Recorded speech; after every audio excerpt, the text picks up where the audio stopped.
Nation news India में आपका हार्दिक स्वागत है। आज हम भारत की राजधानी दिल्ली के अंदर और हम बात कर रहे हैं इंडिया गेट से।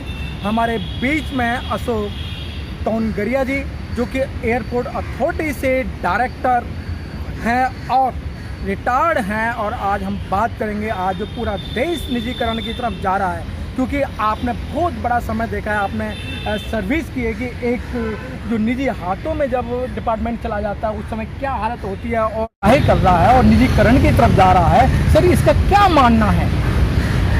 देखिए, निजीकरण अभी शुरू नहीं हुआ है, निजीकरण को आरंभ हुए हुए कई वर्ष हो गए हैं जी।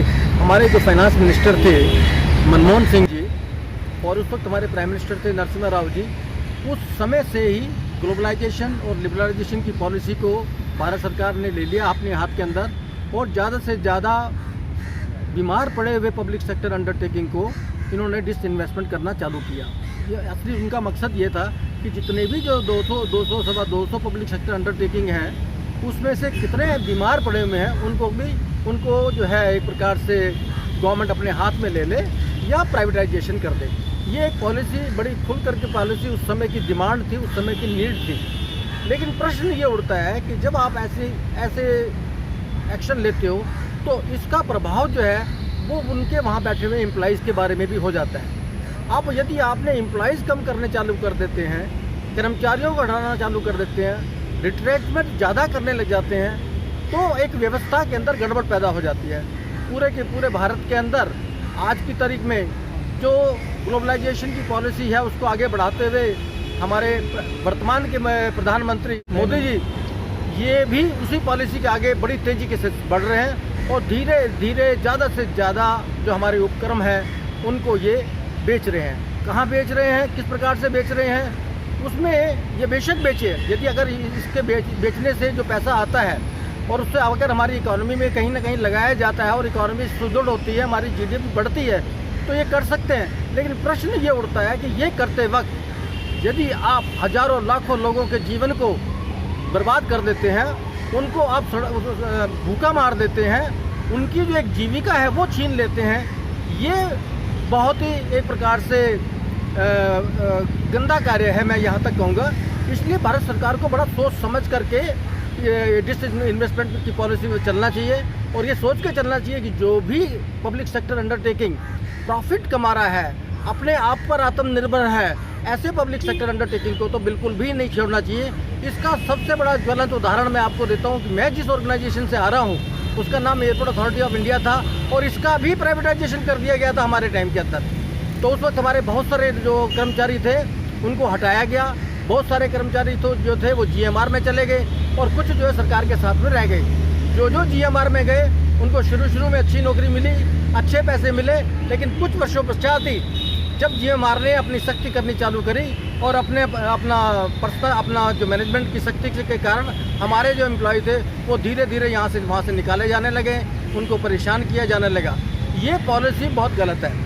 किसी भी संस्था को अगर आप जो प्रॉफिटेबल है, मैं समझता हूँ उसको थोड़ा सा सब्सिडी या किसी प्रकार का बजटरी सपोर्ट दे करके उस ऑर्गेनाइजेशन को और आगे बढ़ाना चाहिए, और किसी एक भी एम्प्लॉय को रिट्रेंच नहीं करना चाहिए, ये मैं सोचता हूँ। तोनगरिया जी, जिस तरीके से आपने बताया कि एयर अथॉरिटी को उस समय प्राइवेट किया था, उसका रिजल्ट गलत निकला। सब एक जो गरीबों के लिए एक मान लेते हैं कि जो रेल थी उसको भी प्राइवेट कर दिया गया, क्योंकि एक जो गरीबों का सहारा था, एयर में जा नहीं सकते, कार अपनी खरीद नहीं सकते और प्राइवेट वाहन ले नहीं सकते, लेकिन एक गरीबों की आशा थी रेल। लेकिन सब रेल का जो निजीकरण किया जा रहा है वो समझ में नहीं आ रहा है। रेलवे का जो निजीकरण है, मुझे जहाँ तक लगता है इसमें कोई ना कोई व्यक्तिगत लोगों का स्वार्थ है, क्योंकि रेलवे, इंडिया की रेलवे ऑर्गेनाइजेशन दुनिया की सबसे बड़ी ऑर्गेनाइजेशन है, जिसके अंदर हजारों आदमी काम करते हैं, और इतनी बड़ी ऑर्गेनाइजेशन जो इतने बड़े देश के अंदर बड़ी ही एफिशिएंटली चल रही है, बहुत ही एफिशिएंटली चल रही है। आप किसी भी दूसरे देश के साथ में मुकाबला कर लो तो इतना बड़ा देश जिसके अंदर 29 राज्य हो, कश्मीर से लेकर के त्रिवेंद्रम तक, जो असम से लेकर के बंगाल तक, जो रेलवे ट्रेन जो ट्रैक बिछा हुआ है और जो गाड़ियाँ चल रही हैं और जो लोग जो हैं उसको चला रहे हैं, चलाने वाले ऑपरेशनल आदमी, तो मैं तो समझता हूँ कि ये रेलवे का जो सिस्टम है बहुत ही बढ़िया चल रहा है।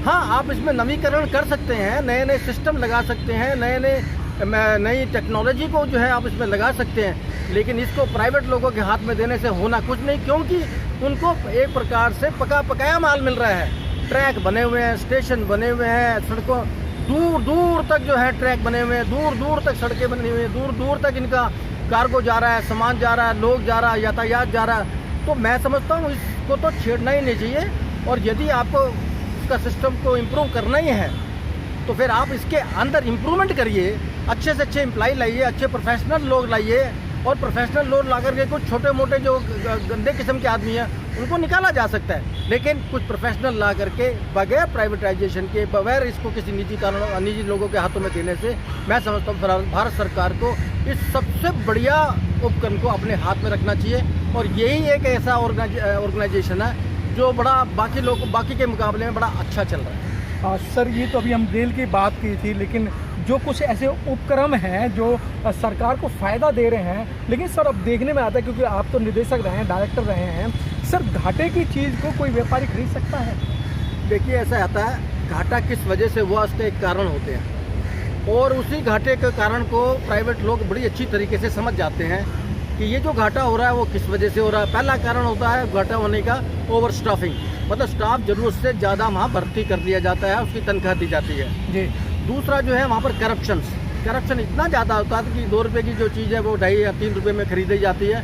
ऐसे वो इस प्रकार की जो चीज़ है, और जो स्टाफिंग की जो चीज़ है, और टेक्नोलॉजी इनोवेशन वगैरह आदि की चीज़ है, ये सब चीज़ें जो है प्राइवेट के अंदर अच्छा चलता है, मैं मानता हूँ इस बात को। लेकिन घुमा करके हम दोबारा अपने पहले प्रश्न पे आ जाते हैं कि भारत सरकार अगर मान लीजिए सरकार है तो वो लोगों के लिए है, लोगों की सेवा के लिए है, हर प्रकार के लोगों की सेवा के लिए, तो उनकी भावना में सेवा भाव ज़्यादा होना चाहिए।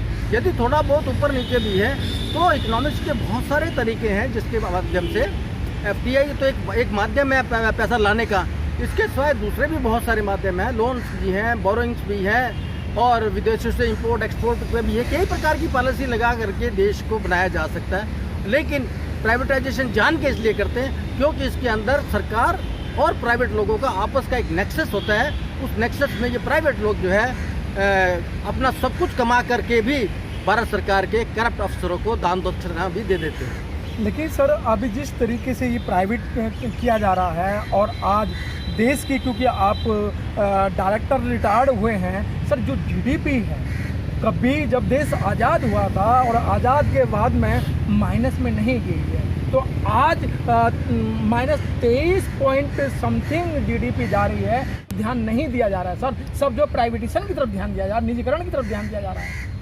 देखिए, ऐसा है, एक तो लोग GDP का जो प्रश्न है वो सभी लोग आज उठा रहे हैं, क्योंकि लोग GDP का मतलब समझते हैं। आज से कुछ साल पहले लोग GDP का मतलब ही नहीं समझ पाते जी।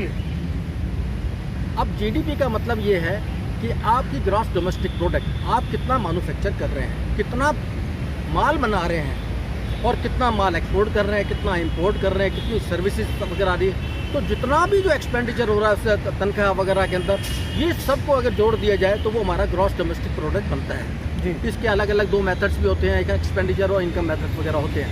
लेकिन अब सवाल ये है कि ये एक अजीब सी परिस्थिति आ गई है कि जहाँ GDP हमारी ग्रोथ बताती है, वो ग्रोथ बताने के बजाय वो आज -24% पर आ रही है। तो ये एक बहुत ही सीरियस बात है, और हमारी GDP देख करके विदेशों के कई से लोग हमसे व्यापार भी नहीं करना चाहेंगे। वो कहेंगे वहाँ से तो हमें पेमेंट मिलेगी नहीं, क्योंकि उनके पास भी पेमेंट आ ही नहीं रही है, वो मैन्युफैक्चर कर ही नहीं रहे हैं, उनकी परचेसिंग पावर जो है वो बहुत कम हो गई है, उनके और भी कई प्रकार के वहाँ पर कारण हैं। लेकिन मेरा कहना है कि देश को मैं अभी भी, हमारे देश में बहुत सारे विद्वान हैं, बहुत सारे अच्छे इकोनॉमिक्स थे, एक से बढ़कर करके एक। जिस प्रकार पहले जो अभी कुछ वर्ष पहले ही इकोनॉमिक डिप्रेशन वगैरह में आया था, उस वक्त सारे देश, बड़े बड़े देश जो है वो घबरा गए थे। एक बहुत बड़ा बैंक था, वो कर्जों में था, वो बिल्कुल ही डूब गया था। लेकिन हमारा बैंक, हमारा बैंकिंग सिस्टम, हमारे दूसरे सिस्टम बाकायदा काम करते रहे और सर्वाइव भी किया। नेताओं को, हमारे प्राइम मिनिस्टर को जो है ये हिम्मत दे। यही कहना चाहता हूँ कि जहाँ पर हमारे संविधान के अनुसार जहाँ रिजर्वेशन है, वो रिजर्वेशन प्राइवेट को भी देना पड़ेगा। और उसको देना चाहिए। जब भी प्राइवेट ऑर्गेनाइजेशन को कोई भी हमारी सरकारी ऑर्गेनाइजेशन बेची जाए तो इन सब नियमों के बारे में, इन सब कानून के बारे में ये सारा का सारा जो है वो एग्रीमेंट में आ जाना चाहिए एडवांस में ही। और यदि मान लो प्राइवेट आदमी उन प्रोविजन को नहीं मानता है तो उनको नहीं बेचा जाना चाहिए, लेकिन ये होना जरूरी है, अत्यंत आवश्यक है। कैसे मान सकते हैं सर, अभी जिस तरीके सरकार चल रही है, आपका रिजर्वेशन प्रमोशन वाला जो सुप्रीम कोर्ट के अंदर ठंडे बस्ते में पड़ा है और पूरा आरक्षण खत्म कर दिया, तो कैसे माना जा सकता है कि एक व्यक्ति जो है कि मतलब आपको वो सुविधाएं देगा? यही एक कारण है कि ये एक ऐसी विडंबना हो गई है कि जो भारत सरकार है वो जनता का विश्वास खो रही है। जहाँ भी जाइए, जिस भी आप इकोनॉमिक सेक्टर के अंदर जाइए तो वहाँ पर ये प्राइवेटाइजेशन का एक भूत जो है वो लोगों को बीच में लगा दिया जाता है और चुपचाप प्राइवेटाइजेशन करना या कहीं से मतलब डी रिजर्वेशन करना या किसी की पोस्टों को कम करना, ये जो काम चुपके किए जा रहे हैं ये किसी भी डेमोक्रेटिक सरकार को शोभा नहीं देते। कोई ना कोई उठेगा, कोई ना कोई नेता आएगा, कोई ना कोई बहादुर आदमी आएगा, और जिस प्रकार से मोदी जी आए इसी प्रकार से मोदी से भी बहादुर आदमी कोई आ सकता है और वो आएगा और वो आकर के पूरी इकोनॉमी को जो है ठीक करेगा, क्योंकि अल्टीमेटली ये देश लोगों का है। इसको किसी भी प्राइवेट लोगों के हाथों में नहीं दिया जा सकता। लेकिन सर इस समय जो वर्तमान सरकार है वो तो लोकतंत्र को नहीं मान रही है, संविधान को नहीं मान रही है, तो फिर सरकार तो आने वाले 2024 के इलेक्शन के अंदर जो है वो जनता इनको समझा देगी। जनता बड़ी चतुर है, जनता को मालूम है। सर जैसे आप जैसे एक्टिविस्ट जो लोग हैं किसी दायरे में आके अपने बात को रखते हैं तो आप जैसे लोगों को नहीं बख्शा जाता है, उनको जेल में डाल दिया जाता है। ये गलत है, सरासर गलत है। मैं इसकी भर्त्सना करता हूँ। जहाँ भी ऐसे किया गया है ये मैं आपके माध्यम से और पहुँचाना चाहता हूँ अप्रोप्रिएट अथॉरिटीज को कि इस प्रकार की कार्रवाइयाँ करने से देश कमजोर होता है। बहुत बहुत धन्यवाद अशोक तोंगड़िया जी का, जिन्होंने Press the bell icon on the YouTube app and never miss another update.